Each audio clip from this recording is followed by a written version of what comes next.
think we are ready to start. Hello, everyone, and welcome back to the seminar series of the European Governance and Politics program. And this is our last session in this academic year. For those who join us for the first time, my name is Daniele Caramani, and I am the director of the European Governance and Politics program, and I will be chairing the session today. The EGPP Seminar Series combines various types of seminars, and today's session is a research seminar. And it's a particular one since it is a joint event organized together with the Swedish Institute for European Policy Studies. And it is a pleasure to welcome our guest speakers and the SIEPS director, Göran von Sydow.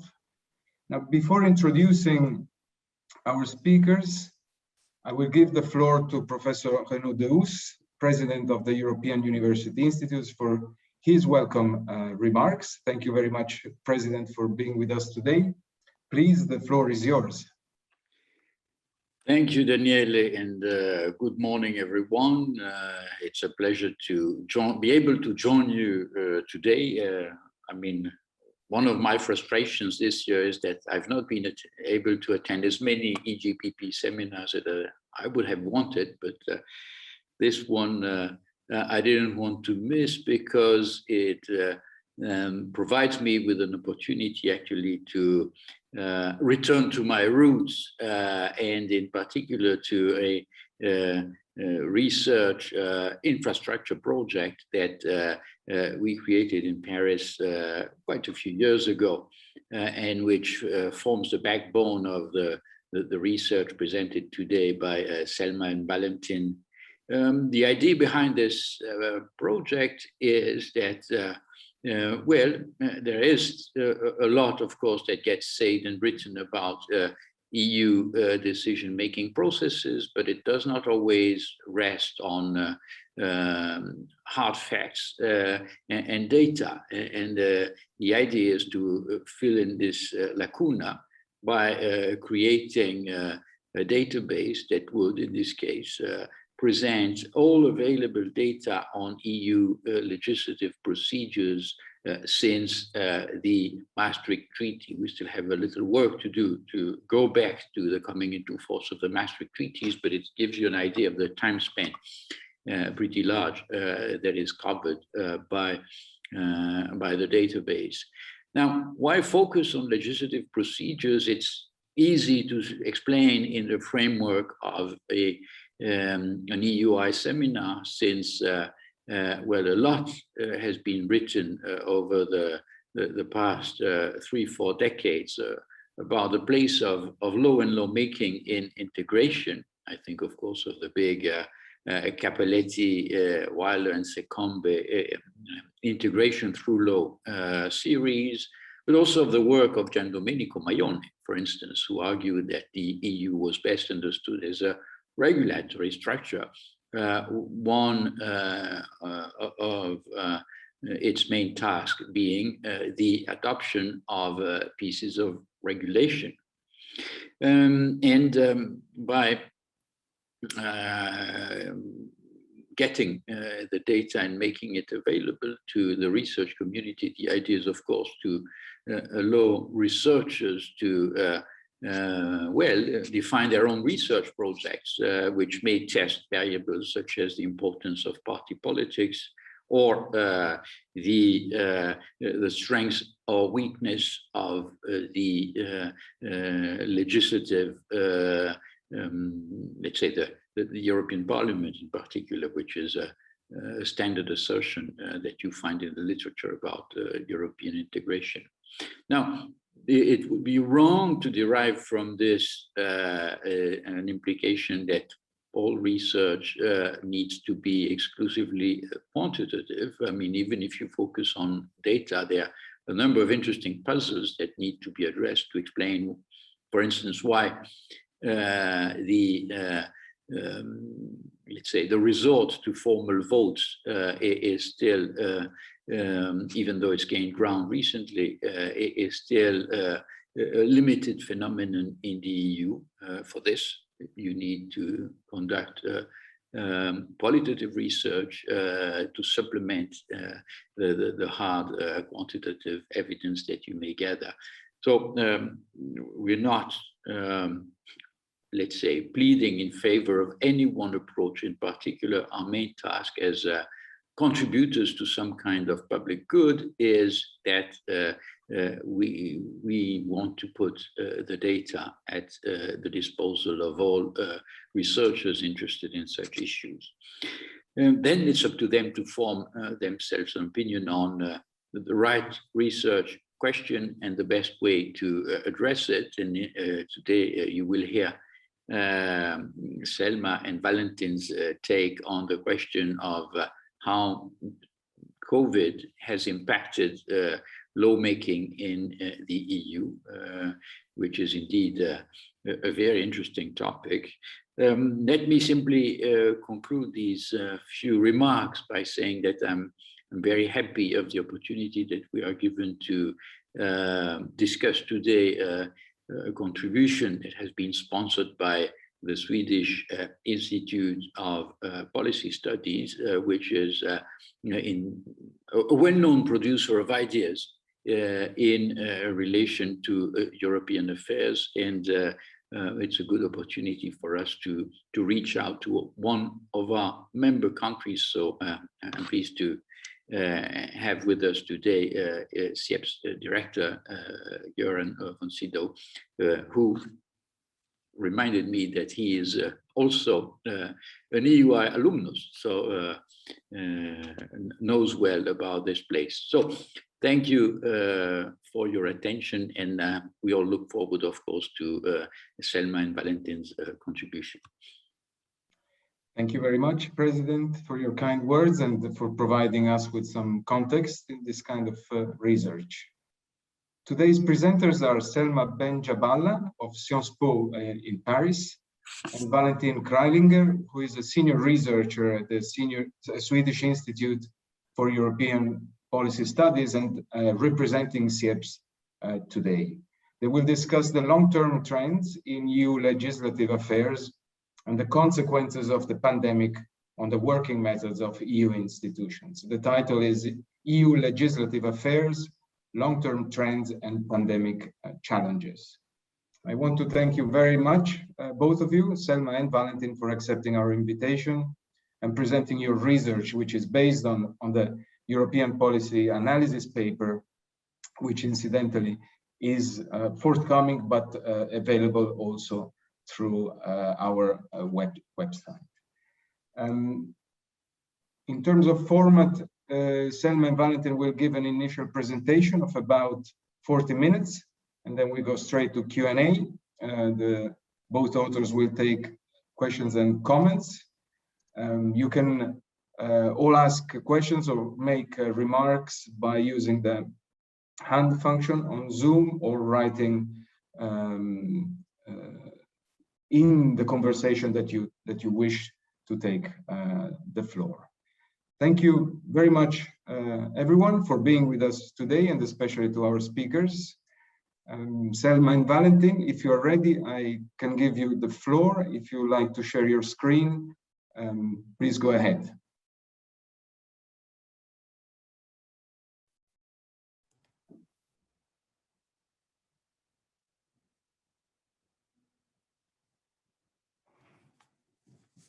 Okay, so thank you very much for your kind words. It's a pleasure to present the main results of the paper we've published with Valentin.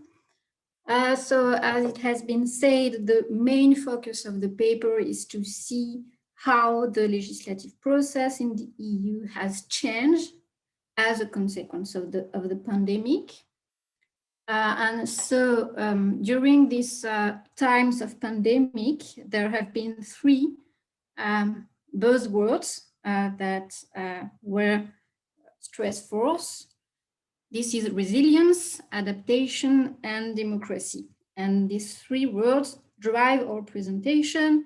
And basically, the goal is to examine how the EU institutional machine cope with the pandemic. And our main argument in the paper is that there were changes in the working methods of the institutions. But as for the main trends of the legislative procedure, the pandemic has mostly accelerated some features that were already at play for many years. So moving on to the next slide, to defend the argument, we rely on the data provided by the Observatory of EU Institutions. President De Hoes has already said many things about it, about the project and the main goal of the observatory. And basically, the data are available to the scientific community. And if you wish, I could briefly come back to that point later on. So we rely on the data provided by the observatory, and the first observation we've made is that the pandemic has accelerated the trends of the legislative procedure that were at play, let's say, since 2010. The first key trend, it's presented in the next slide, is a significant drop in the number of legislative acts adopted. Of course, in 2020, there were very few acts adopted, but as you can see here in the graph, this is already the case since mostly 2010 and the adoption of the Lisbon Treaty. And this trend is also to be compared with the number of legislative acts proposed by the Commission, which is here in green, which is also dropping. So we've made some hypotheses in the paper to explain the trend, and we could have a talk about it in the discussion, should you have any question. And of course, the trend is more striking if you look at the stats for legislature. This is in the next slide. You see that the drop is very much accelerated since 2009. And of course, the trend is already at play for many years. The second key element, in 2020, so during the time of pandemic, there was massive use in the Council of written procedures, especially in June and in December. And this trend is also very interesting to focus on, as it can probably be linked to the drop in the number of legislative acts and to the fact that more and more over the last decade, key decisions have to some extent bypassed the co-decision procedure. We can think about very strong decisions such as the Next Gen EU, for instance, more recently, or even the crisis, the last decade crisis, financial regulation, for instance. The third trend we observed is a slowdown of the legislative process. As you can see here in the graph, with the exception of 2019, it takes more and more time to adopt acts. 2020 is, of course, a bit special to analyze because many acts are still pending, but we can probably assume that the overall trend will be confirmed also for this year. Moving on to an analysis focused more, so you can have also the overall trend as for the longer duration over time, and you can see that the trend is also expanding for the last legislature. So we were thinking about having an analysis on policy fields, which is in the next slide, and it appears again that 2020 confirmed a trend towards a more concentration on a limited number of policy fields. So here you have the sectoral breakdown for the period 1996-2014. So the policy portfolio is very much focused on, let's say, historical and classical policy fields, internal market, agriculture, fisheries.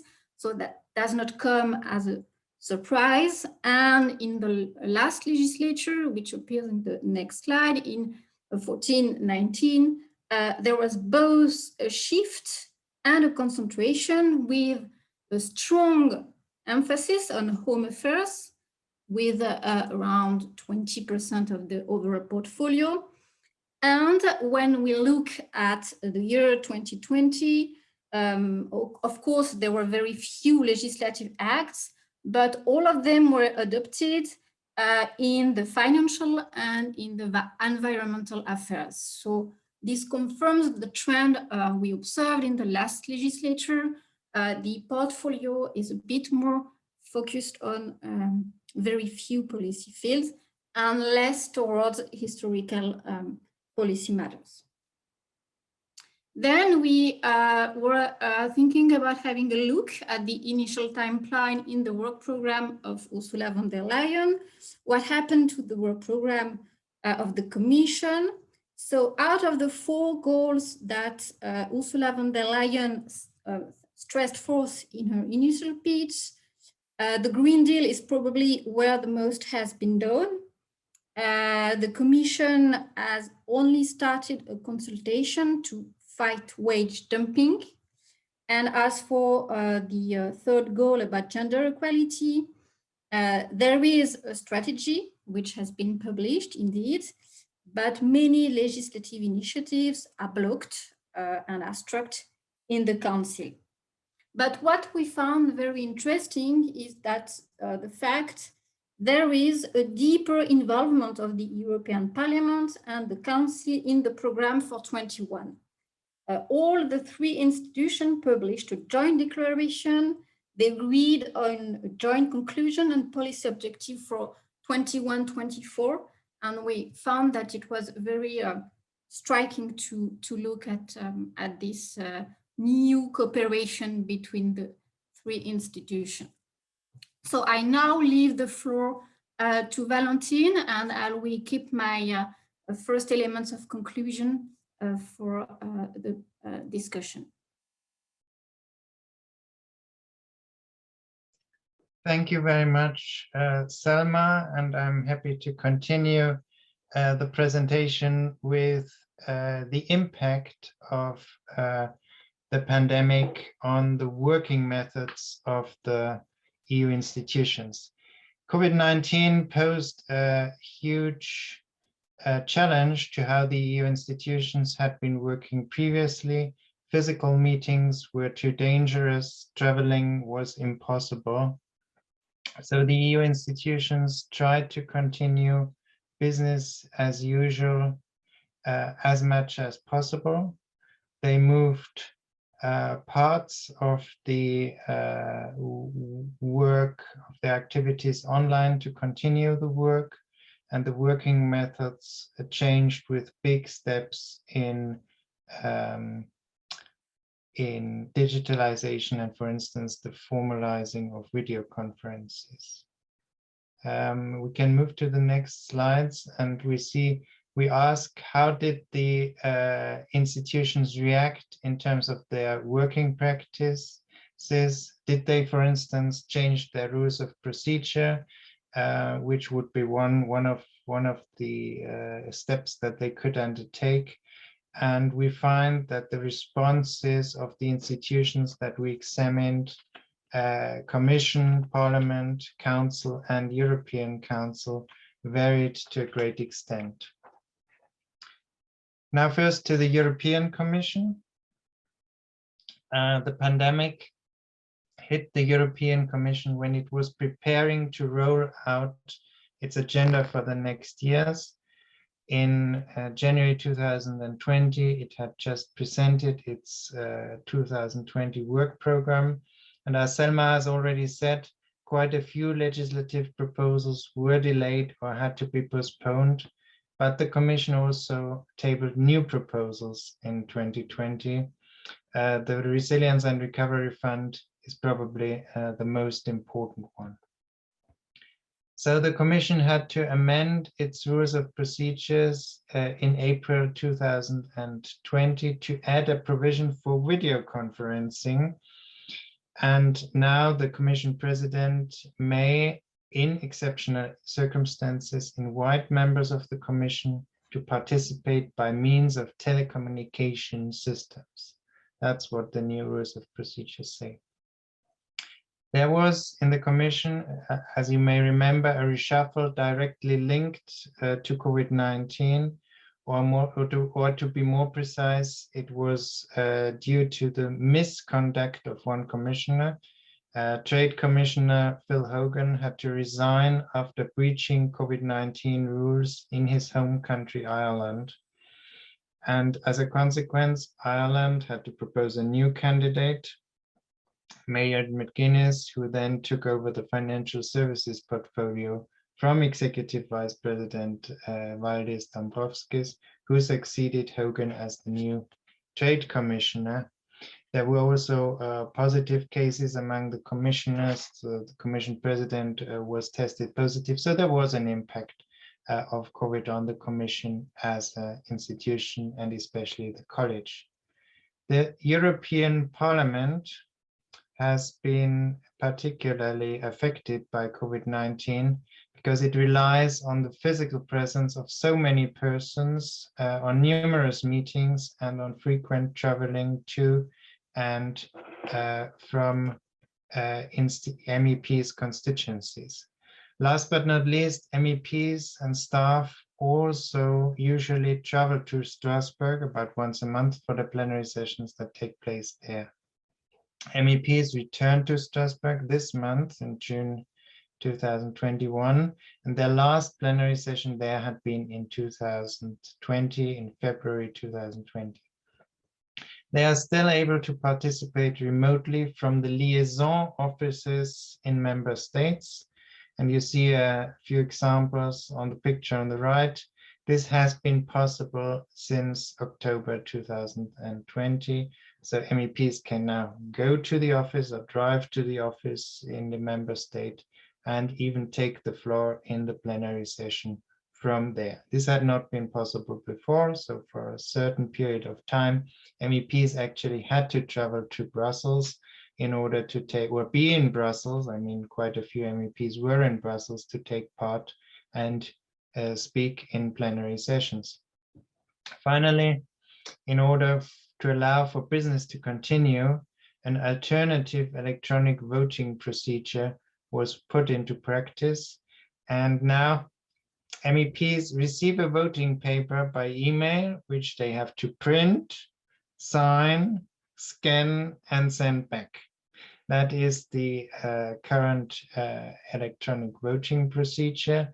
And late last year, at the end of last year, it was modified in a way so that it is now possible to count these ballot papers automatically, and that they no longer have to be counted by administrators or clerks at the Parliament by hand. Moving on to the Council of the EU. For a meeting of the Council, half of the members must be present, something that proved difficult in the pandemic. What did the Council do? The Council remembered the written procedure to actually take decisions in COREPER, the Committee of Permanent Representatives, and informal meetings of ministers have taken place as video conferences.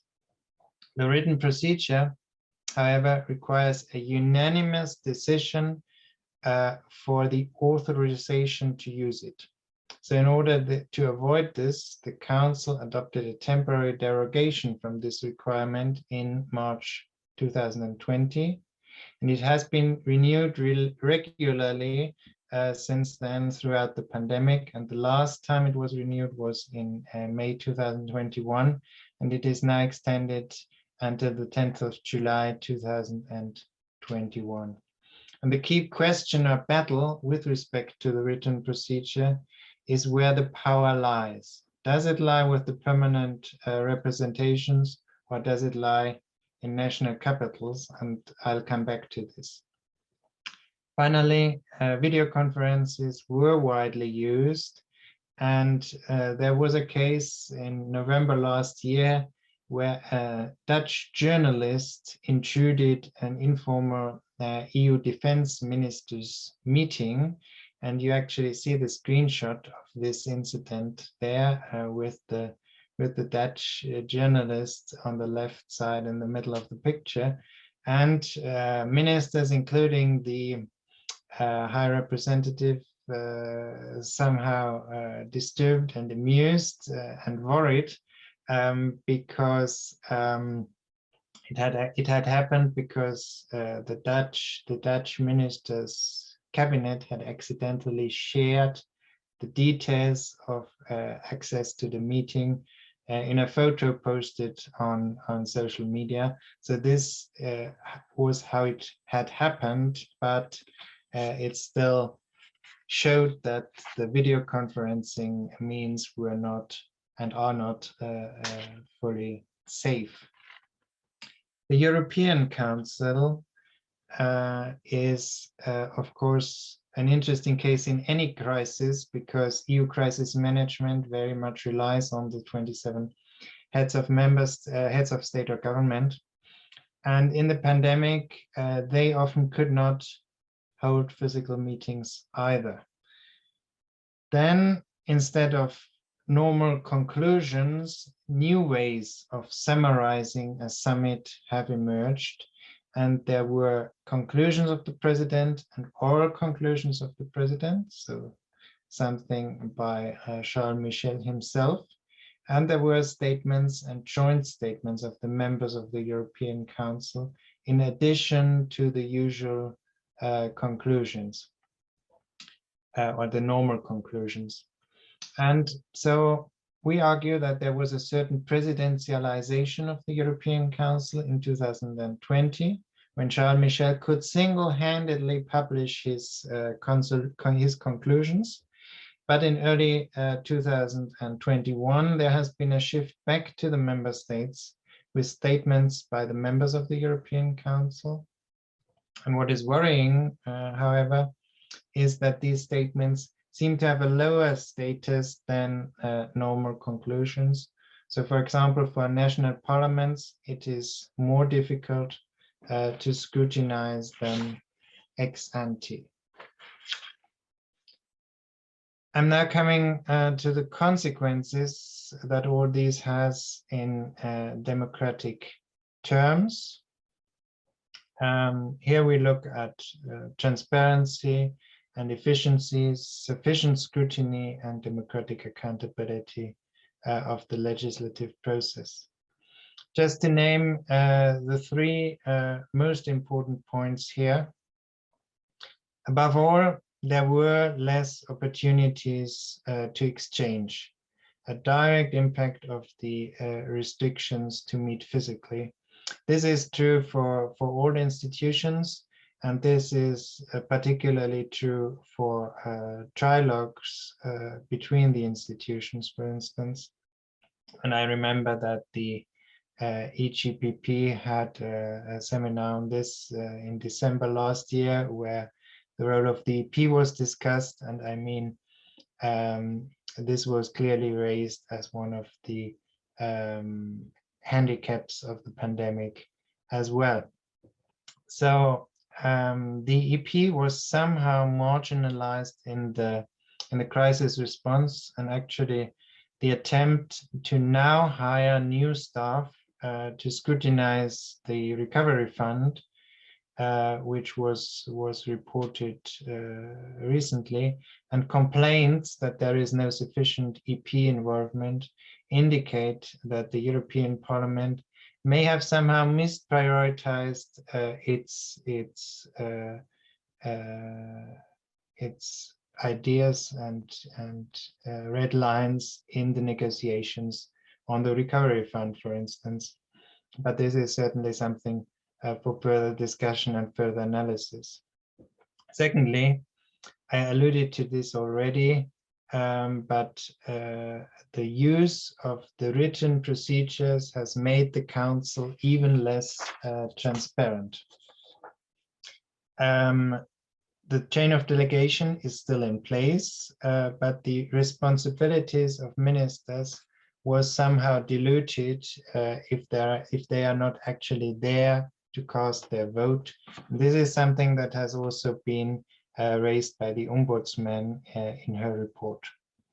And thirdly, on the EP side, there is more transparency through electronic votes, because they are taken by roll call, so we know who voted which way, as it was not always the case with the normal different types of votes in the European Parliament.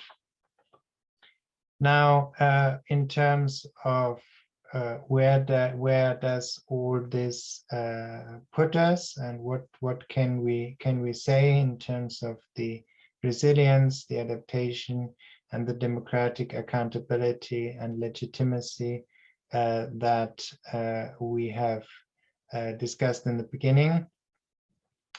I think there is a change in response to the external shock of COVID-19 in the institutions, and as with the definition of resilience, we see that the core functions were retained, but there was also reorganization and renewal going on within each of the major institutions that we examine. There was adaptation, but also stability, and the long-term trends of the legislative process remain intact. And I'll hand back to Selma in a minute, so that she can further explain and extend this part of the conclusion.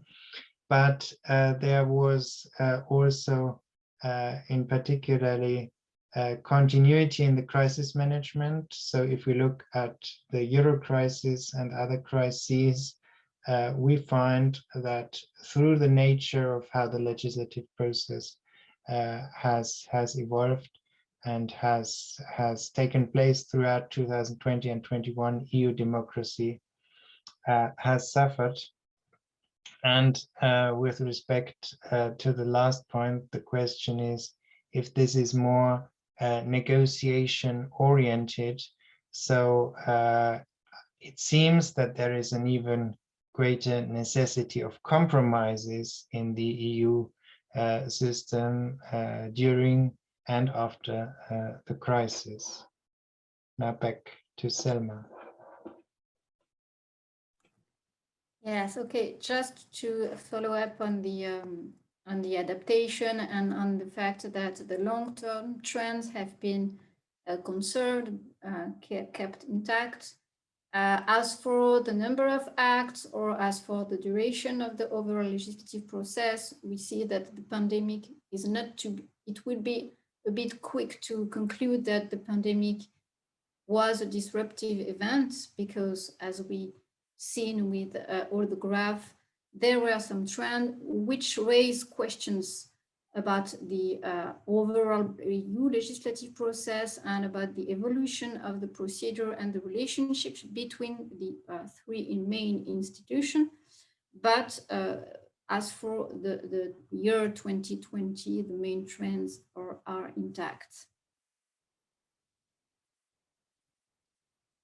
So I think we are over, and of course we are happy to answer your question and to have your comments on the paper and the presentation. Thank you very much.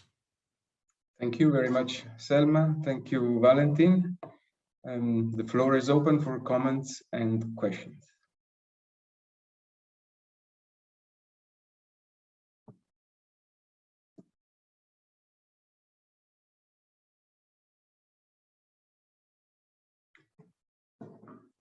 I can kick off with Olivier.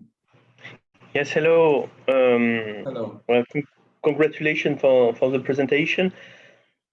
I have a question on the speed of the legislative procedure, because we've seen that there is a trend of 15 years of slowing down the adoption of acts, a very significant trends, but seemingly this has changed over the last 2 or 3 years. So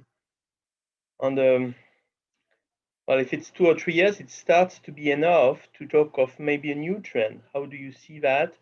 Is it an effect of the health crisis, of the fact that the few legislation that has to be adopted is adopted more quickly because there can be emergency in solving this or that issue? have you seen for the dispersion or between acts in terms of speed as well? I mean the standard deviation. Okay, I can start, and if Valentin you like to comment on, you're welcome, of course. As for the speed, there are maybe 2 or 3 main explanations. The first one is related to the fact that the Commission proposed less legislation, so that's one possible explanation. And more than that, it focuses on the acts that are more consensual, so that are more chances to be adopted, that are already pre-negotiated with the Council and the European Parliament, so that when the Commission proposes an act, it is because it knows already that it has good chances to be adopted. So that's one explanation. The Commission focuses on the most consensual acts.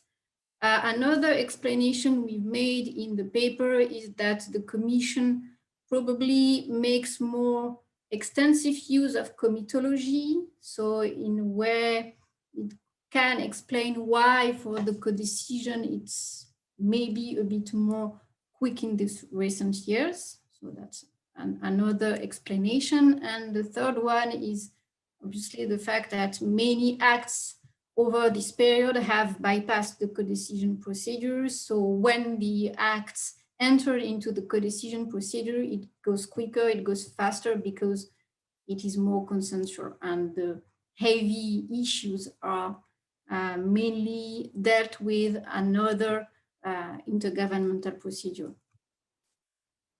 And for your question on the spread, no, we didn't have this analysis for the last 2 years. But thank you for the suggestion. Valentin, would you like to comment?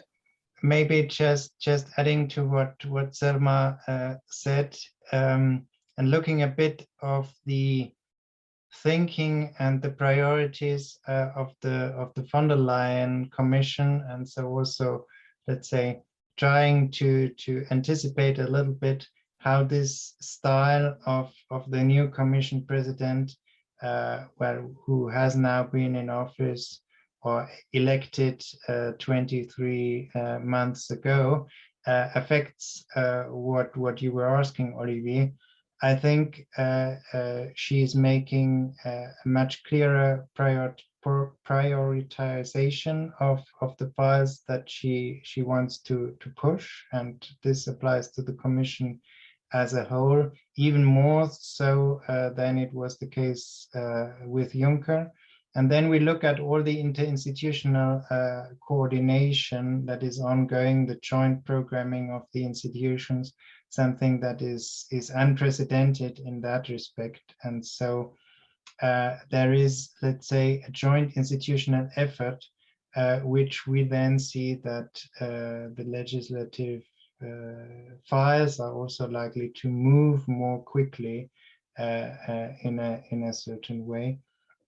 And I mean, we now have the crisis, and we are in a certain way, of course, struggling to dissect and the crisis, the COVID crisis, from other impacts. But I think this is still what I would add to what Selma already said. Thanks. Thank you, Valentin. Anya Thomas is next. You're muted. Excuse me. Yeah, thank you very much for this very interesting and rich presentation. I just pick up on the fourth point that Valentin mentioned before.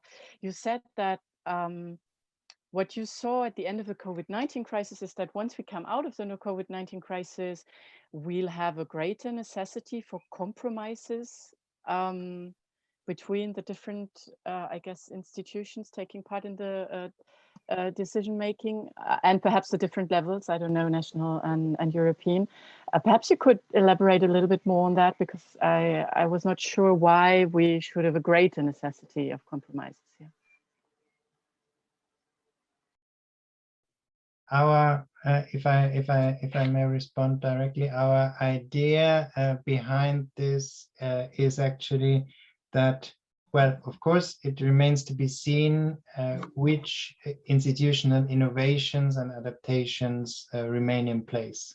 So at this stage, and as we look at the crisis, there were compromises, and we have seen this to take a particular case with the recovery fund and the rule of law, for instance. So there was a clear willingness among all the actors to build compromises and to include Hungary and Poland, which tried to stop the entire process due to the provisions regarding the rule of law.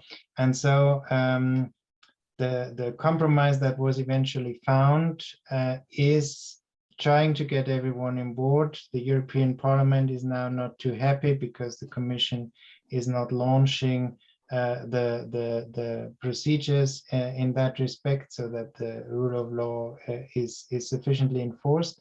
And so I think this very nicely illustrates how the greater willingness to build compromises is in place. And when we then look at these virtual meetings and the council and so on, there we find it. And the question is, now that we have this higher degree of consensus, of compromises to be found, and that it is in practice, are we actually moving into the direction that this continues, or more confrontation? And I know that previously, well, Selma had also seen, and I think Olivier has contributed to this as well, the need to greater compromises, and that more consensus is surprisingly the case in EU legislation. And just to conclude with thinking about policy and current institutional affairs, what you raised, Anja, I think we are talking nowadays, especially in Germany, so much about using and extending qualified majority votes to other policy areas, to foreign policy, to social policy, to tax policy. And this is something where, let's say, the observations during the pandemic and the findings say, well, it can well happen. There has to be unanimous agreement to embark on qualified majority voting on the extension, but it may happen. But if it is actually used, that is an open question.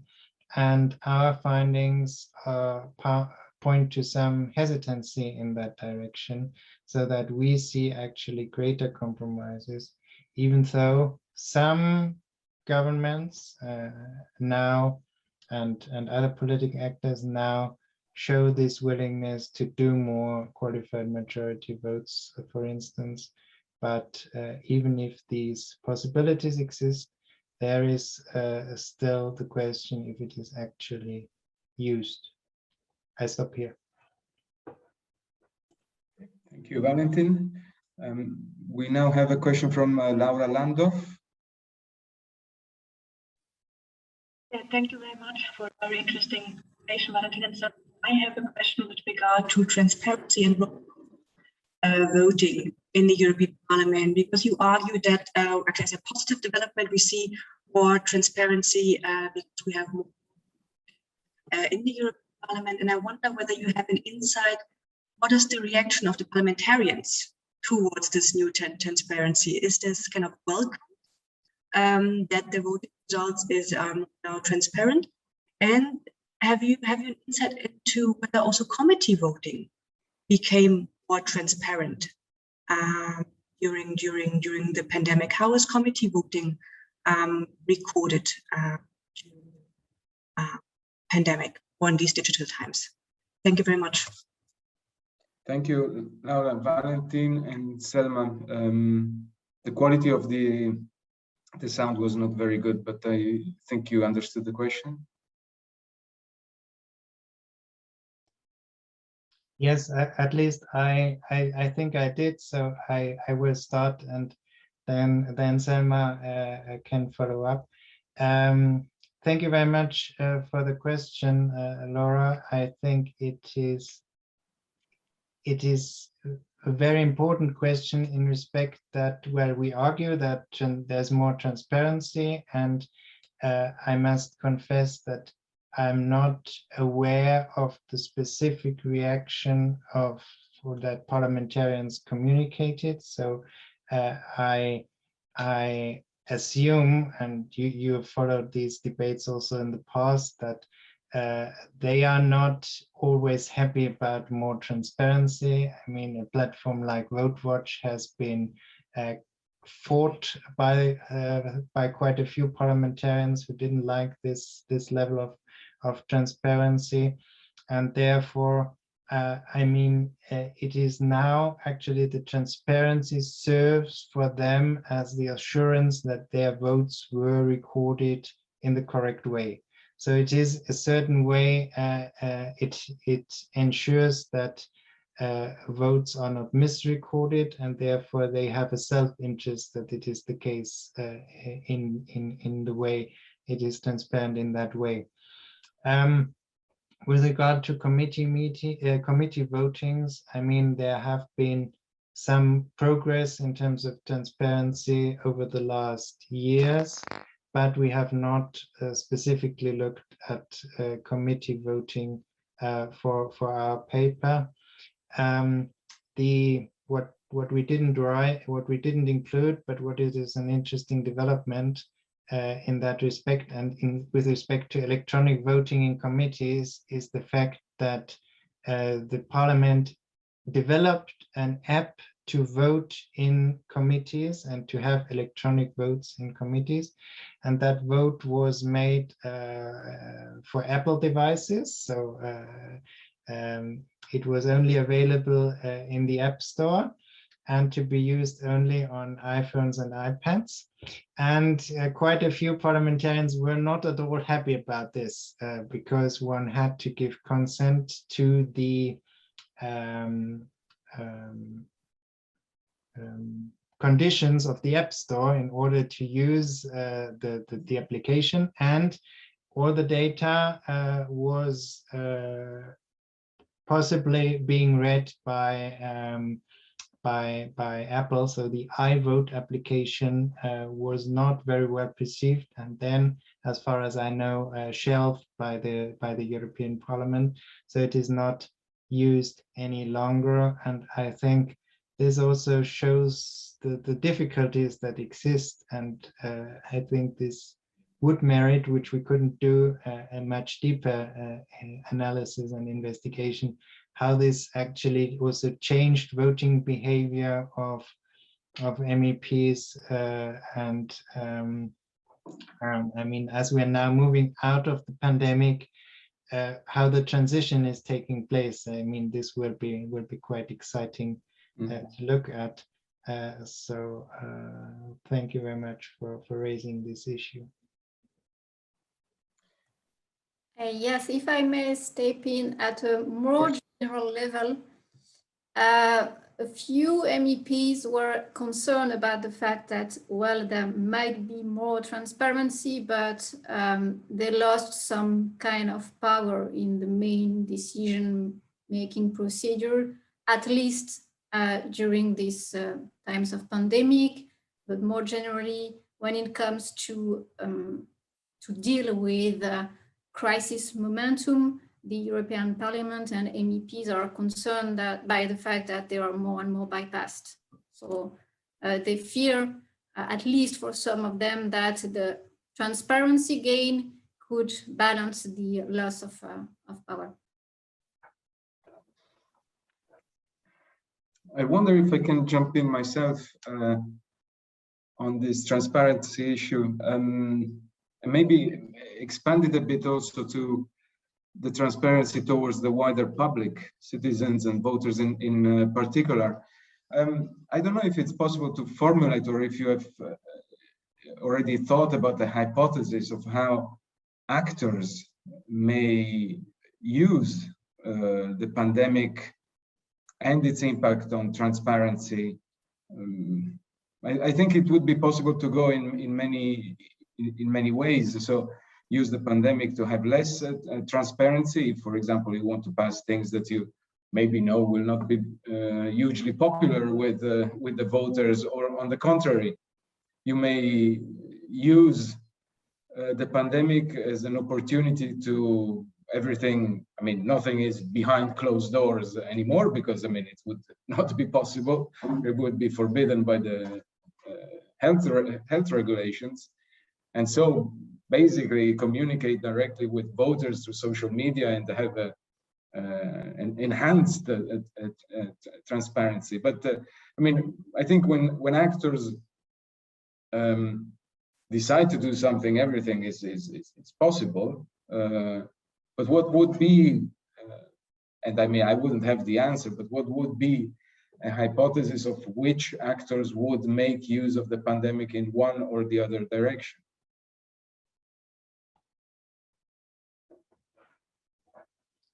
That's a complicated question, Daniele. My initial thinking would go into the direction that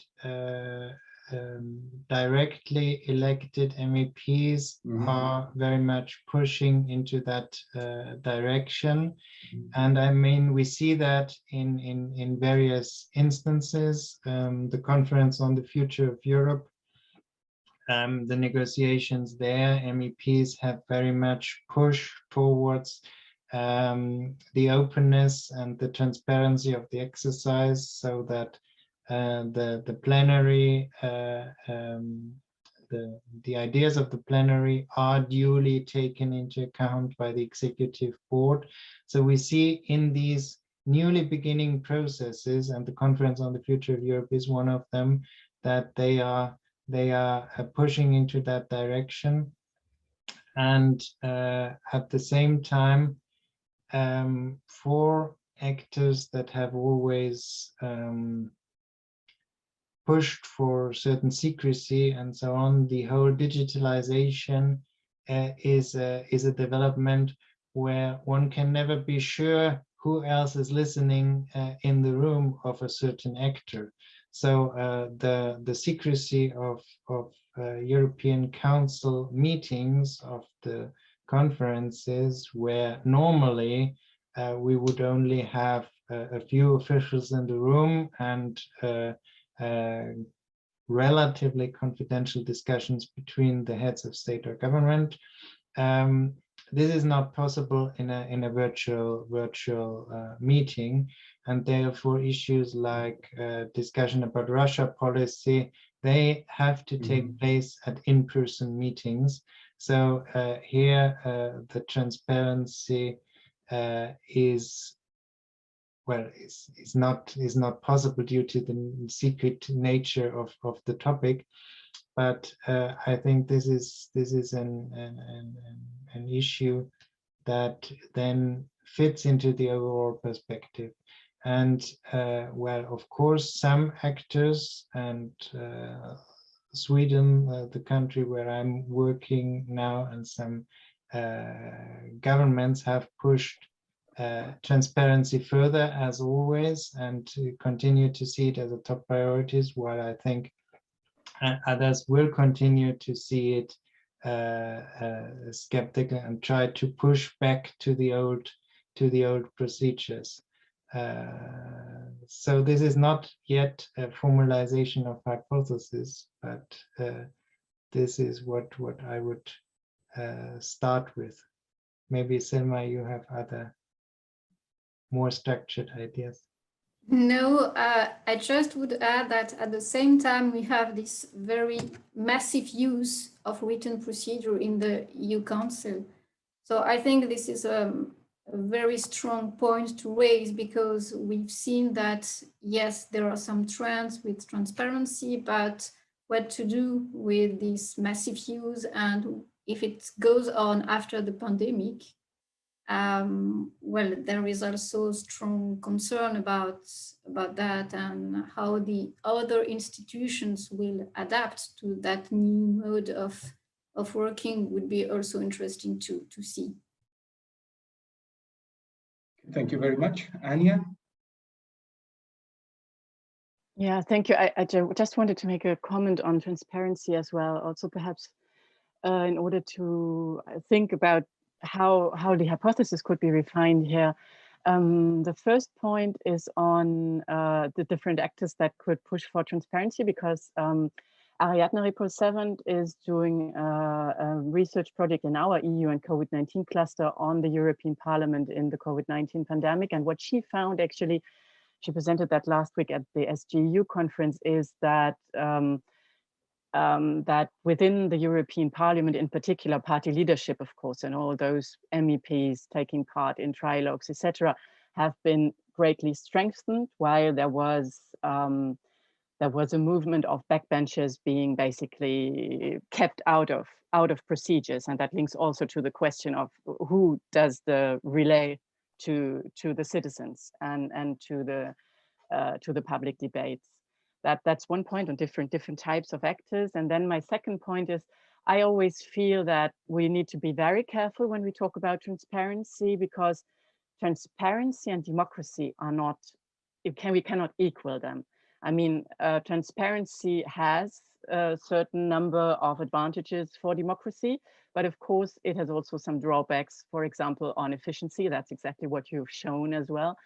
And efficiency is, of course, also a dimension of democracy. For example, in that's the first dimension if we think of Fritz Scharp.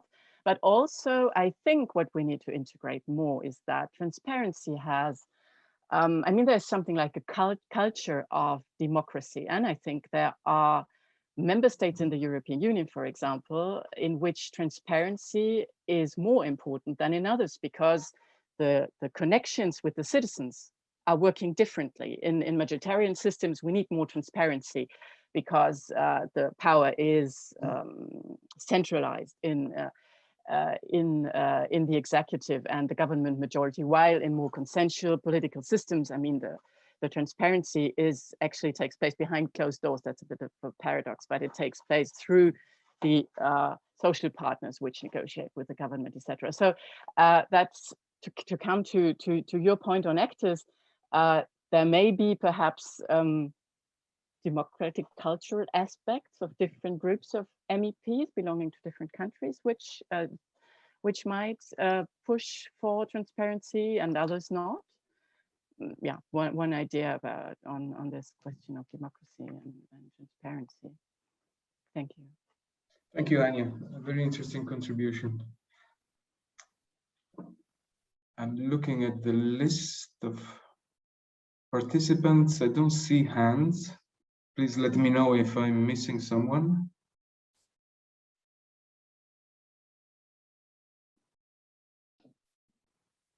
Göran. Yes, thank you so much, Daniele, and thanks for the presentation. Now, obviously, this publication comes out from our institute, so I'm not going to ask directly about the publication as such, but perhaps stimulate the authors of this analysis to think a little bit ahead of what of these adaptations or lessons learned during the COVID-19 crisis of the decision-making procedures would you think are there to stay when now, as Valentin, you mentioned, there is now the conference on the future of Europe. Obviously, there will be tons of issues to be debated during this conference, but nevertheless, we come back to institutional matters often. And more specifically, I wanted to ask you, what do you think? What do you say of this, let's say, the institutional balance that you describe in the paper?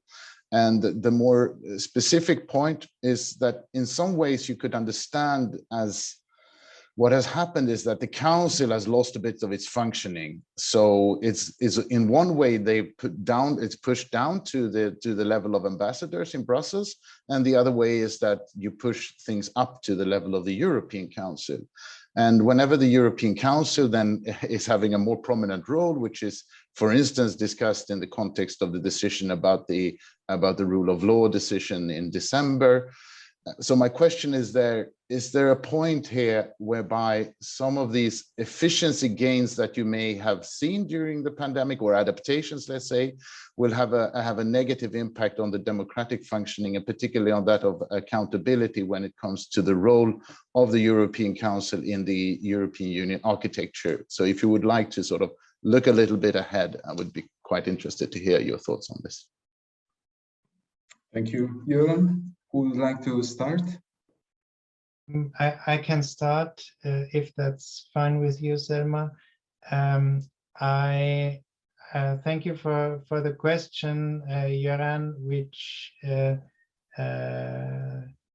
stimulates my thinking in different directions. I think there is let's say a broad question about EU representative democracy that is coming up in respect to all this. I mean, which of these digitalization trends are there to stay, which will disappear? I mean, should the European Parliament become more digital and stay more digital, also as a type of hub for multi-level parliamentarism, for instance? So I think there would theoretically be a potential for this, but the question is there also the willingness? And as I see quite a few people also researching national parliaments like I do, I think you are aware that the relationship between the different parliamentary levels has not always been easy at all, and therefore I'm not that very optimistic in that respect that the European Parliament would actually play this role of a hub for multi-parliamentarism. A second point with respect to the Council, while you were saying that, Göran, I was thinking that there has been a study by Olivier, who is participating here on the Council as the Congress of Ambassadors, who is the Congress of Ambassadors and becomes a parliamentarized institution. I think that was more or less the topic. You can correct me, Olivier. And it has now, surprisingly, in the pandemic, moved into this role of only being a Congress of Ambassadors and nothing more than that, with ministers strikingly absent due to the pandemic.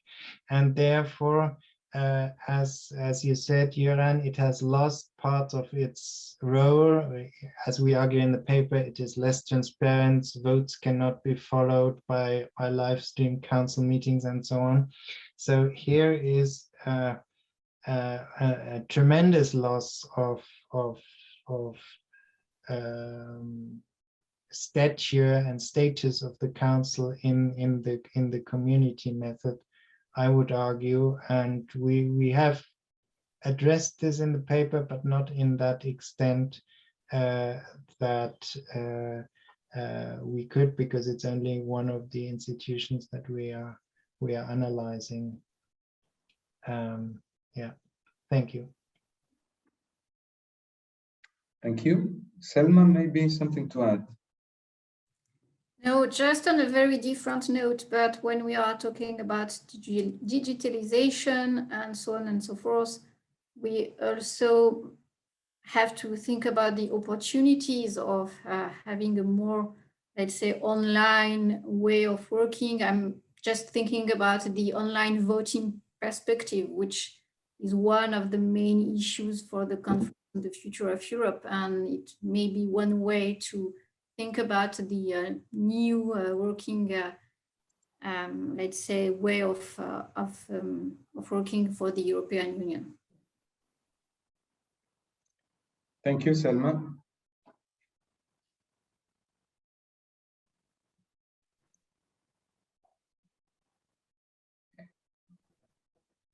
Anyone else with a question or a comment?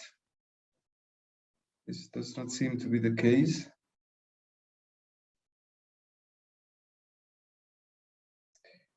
Okay, we're a bit earlier than usual, but I think we can close the seminar, and I want to thank you both very much again, Selma and Valentin, for a stimulating and engaging session on your new report.